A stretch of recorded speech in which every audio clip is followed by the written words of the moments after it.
Hello everyone.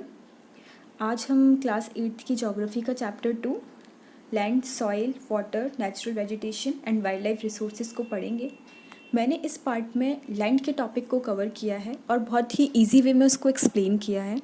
Please video को पूरा देखिएगा और चैप्टर को समझिएगा। तो चलिए स्टार्ट करते हैं। चैप्टर 2 है land, soil, water, natural vegetation and wild life. आज हम इस वीडियो में लैंड से रिलेटेड चीज़ों को पढ़ेंगे और समझेंगे। Okay, first of all land है क्या? आप जिस घर में रहते हैं वो जो घर बना हुआ है वो किस पे बना हुआ है? लैंड पे, ज़मीन पे ही तो है ना? तो लैंड जो है वो बहुत ही इम्पॉर्टेंट नेचुरल रिसोर्स है। अब देखिए, आपका जो अर्थ है उसको हम कौन सा प्लैनेट बोलते हैं? Blue planet. क्यों? क्योंकि अर्थ पे 70% क्या है? वाटर है, इसीलिए उसको ब्लू प्लैनेट बोला जाता है। अब 70% वाटर है तो 30% क्या है? 30% है आपका land surface. Okay, it covers only about 30% of the total area of the earth surface, जो मैंने अभी आपको बताया। And all part of this small percentage are not habitable. अब देखिए, इसमें कुछ जगह ऐसी है जो कि हैबिटेबल है और कुछ जगह ऐसी है जो कि हैबिटेबल नहीं है। बट जो हैबिटेबल है इट मीन्स जो रहने के लिए अच्छी जगह है वो बहुत ही कम जगह है। अब देखिए 30% एक तो लैंड है, ऊपर से उसमें भी हमारे पास जो रहने के लिए अच्छी जगह है जहाँ पे सारी फैसिलिटीज़ आपको अवेलेबल हो, क्योंकि हर जगह तो ऐसी नहीं होती ना जहाँ पे आप रह सको। ठीक है, तो वो जगह जहाँ पे आप रह सको वो बहुत ही कम है। The uneven distribution of population in different parts of the world is mainly due to varied characteristics of land and climate. जो uneven distribution है मतलब कहीं तो ज़्यादा population है और कहीं पर कम population है, तो ये जो है ना ये अलग अलग जो कैरेक्टरिस्टिक्स हैं आपके क्लाइमेट की, आपकी लैंड की, उसकी वजह से है। अब कहीं पर जो है वो बहुत ही रग्ड टोपोग्राफी है। रग्ड मीन्स ऊबड़ खाबड़ जगह। ओके, स्टीप स्लोप्स हैं। स्टीप स्लोप्स मतलब जो बिल्कुल खड़ी हुई स्लोप्स जो होते हैं, एक तो नॉर्मल स्लोप्स होते हैं, एक बिल्कुल खड़े स्लोप्स जो होते हैं वो। Okay, low lying area susceptible to water, वो जगह जहाँ पर बाढ़ आने का हो सकता है, वाटर लॉगिंग की प्रॉब्लम। और डेजर्ट एरिया, ठीक है, जहाँ पे पानी की कमी हो। थिक फॉरेस्टेड एरिया, ये जो होते हैं नॉर्मली जो होते हैं स्पार्सली पॉपुलेटेड होते हैं या फिर इनहैबिटेटेड होते हैं। स्पार्सली पॉपुलेटेड मतलब बहुत ज़्यादा पॉपुलेशन नहीं होती, या फिर कुछ जगह ऐसी होती है जहाँ पर बिल्कुल ही पॉपुलेशन नहीं होती। तो जो प्लेन्स हैं और जो रिवर वैलीज़ हैं वो सुइटेबल लैंड्स हैं एग्रीकल्चर के लिए। आपने देखा होगा मोस्टली जो प्लेन्स होते हैं, ठीक है, मतलब जहाँ पर माउंटेन वगैरह नहीं होते, रिवर वैलीज जहाँ पे नदियों के आसपास की जो जगह होती है वहाँ पे एग्रीकल्चर के लिए अच्छी जगह होती है। और यही जगह जो होती है जहाँ पे डेंसली पॉपुलेशन होती है, मतलब घनी आबादी, मोस्टली लोग यहीं पर रहना क्या करते हैं? प्रेफर करते हैं। अब यहाँ पर एक डू यू नो दे रखा है जिसको हम पढ़ लेते हैं। 90% of the world population occupies only 30% of land area. The remaining 70% of the land is either sparsely populated और अनइनहेबिटेटेड। इसमें आपको बता रखा है जो 90% जो लोग हैं। अब देखो, सबसे पहली बात मैंने आपको बताया था कि आपकी जो लैंड एरिया है वो है आपका 30%, ठीक है, 30% है। अब हम उस 30% की बात कर रहे हैं। वो जो लैंड एरिया है 30%, उस 30% का जो जगह है उसमें से जो आपके 90% जो पॉपुलेशन है ना उसने ऑक्यूपाई कर रखी है सिर्फ 30% जगह। ठीक है, कितने परसेंट? सिर्फ 30%। बाकी जो हमारी 70% जो लैंड है वो क्या है?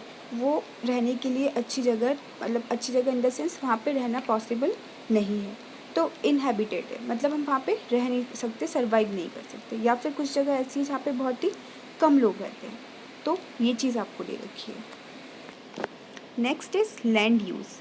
अब लैंड के यूजेस क्या बता रखे हैं? Land is used for different purpose, जैसे कि एग्रीकल्चर के लिए, फॉरेस्ट्री के लिए, माइनिंग के लिए, आप बिल्डिंग बनाते हो, रोड्स हैं, इन सब के लिए जो यूज़ जो होते हैं उसी को हम लैंड यूज़ बोलते हैं। अब देखिए, जो यूजेस जो है लैंड के वो किससे डिटरमाइन करते हैं? उसके फिजिकल फैक्टर से, जैसे कि वहाँ की टोपोग्राफी कैसी है, वहाँ की सॉइल कैसी है। अब आप सॉइल देखोगे कि कहीं ऐसी मिट्टी तो नहीं है कि धंस जाए, मतलब आपने घर बनाया और घर धंस गया। ओके, वहाँ पे क्लाइमेट कैसा है, वहाँ पे मिनरल्स है कि नहीं, वहाँ पे पानी की कमी तो नहीं, पता चले हम ने डेजर्ट पे बना लिया और पानी ही नहीं है वहाँ पे। ठीक है, कुछ और ह्यूमन फैक्टर्स हैं, ठीक है, ह्यूमन फैक्टर्स जैसे कि पॉपुलेशन, वहाँ की टेक्नोलॉजी, ये भी डिटरमाइन करता है लैंड के यूज़ को। ओके, अब लैंड को इसने क्लासीफाई करा है, एक तो प्राइवेट लैंड, एक है कम्युनिटी लैंड। प्राइवेट लैंड कौन सी होती है? प्राइवेट लैंड जो होती है वो जैसे आपका जो घर बना हुआ है जितनी ज़मीन पर, वो आपका पर्सनल घर है। ऐसा तो नहीं कि सब लोग आकर के उसमें रहने चले जाते, नहीं ना, आप ही लोग रहते हैं। मतलब आपका प्राइवेट जगह है, वो आपका प्राइवेट लैंड है, आपका खुद का घर बना हुआ है। एक है कम्युनिटी लैंड, जैसे कि जहाँ पर आप गार्डन है, ठीक है, वहाँ पे सब लोग आ जा सकते हैं, तो वो लोग जो कि कॉमन यूज़ के लिए हो, ठीक है। अगर आप कोई भी कॉमन चीज़ वहाँ पे करना मतलब सब लोग उसको यूज़ कर सकते हैं, उसी को हम बोलेंगे आपकी कम्युनिटी लैंड। और इस कम्युनिटी लैंड को हम क्या बोलते हैं? Common property resources. क्योंकि आप यहाँ पर जैसे फ्रूट्स का कुछ आपने फ्रूट्स ग्रो कर लिए, ठीक है, आपने कुछ मेडिकल हर्ब्स लगा ली वहाँ पे, तो वो सब लोग उसको ले सकते हैं, सब लोग उसका यूज़ कर सकते हैं। जैसे तुलसी बहुत अच्छी आपकी मेडिकल हर्ब है। अब देखो, जैसे जैसे पॉपुलेशन बढ़ रही है वैसे वैसे डिमांड बढ़ रही है, बट जो लैंड जो है उसकी अवेलेबिलिटी क्या है? लिमिटेड है। अब जो क्वालिटी जो है लैंड की, वो अलग अलग जगह पर अलग अलग है, ठीक है।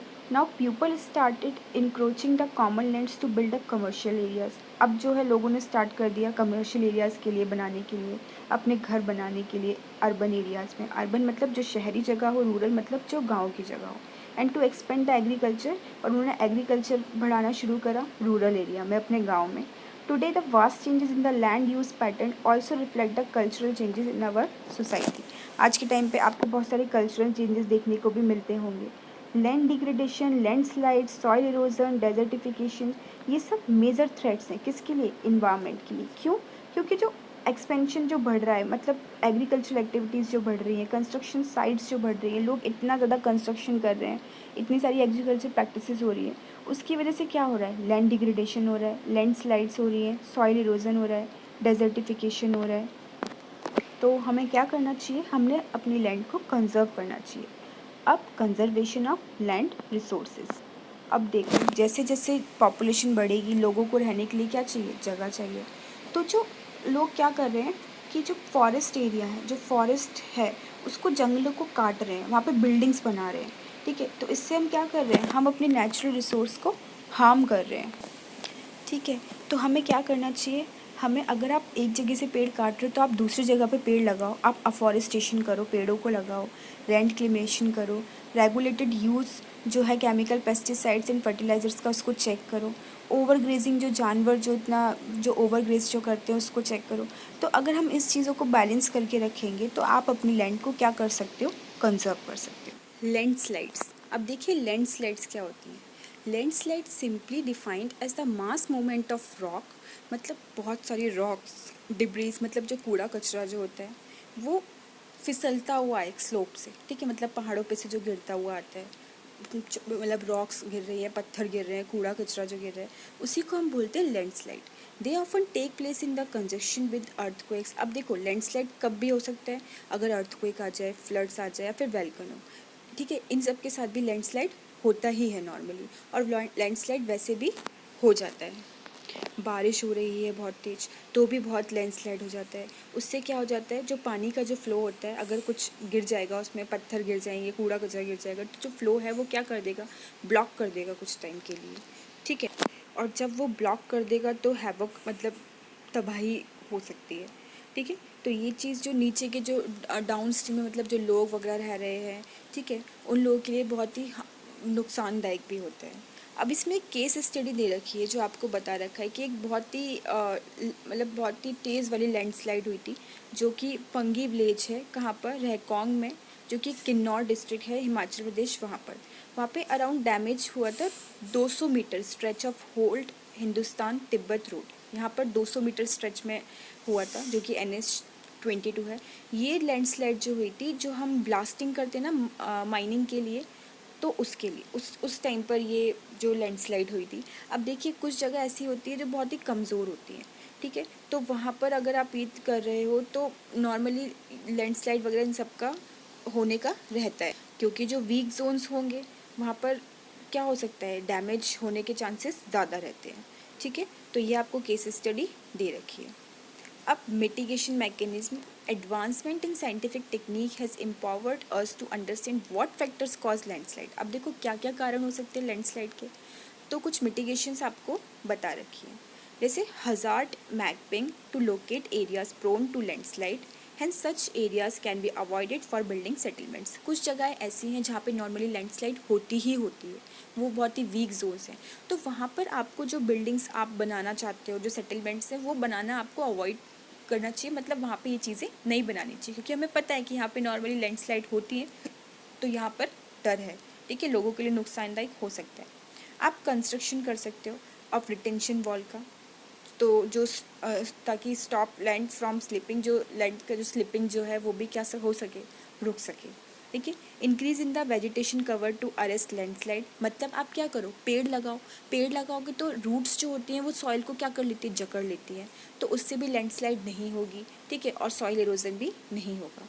The surface drainage control works to control the movement of landslide along with rain water and spring flows, ठीक है। तो ये कुछ पॉइंट्स थे आपके। होप आपको ये वीडियो समझ में आया होगा। आज हमने इसमें लैंड से रिलेटेड मैटर को कवर किया है। अगर आपको हिस्ट्री, ज्योग्राफी, सिविक्स की वीडियोस देखनी हो तो आप प्लेलिस्ट चेक कर सकते हो, ओके। और बस अगर आपको वीडियो अच्छा लगा हो तो प्लीज़ चैनल के साथ जुड़िए। आगे और अच्छी वीडियोस देखने के लिए चैनल को सब्सक्राइब कीजिए, वीडियो को लाइक कीजिए और अपने फ्रेंड्स के साथ शेयर करना ना भूलें। और कुछ क्वेरी हो तो आप कमेंट्स में पूछ सकते हो, okay. Thank you for watching, bye bye, take care.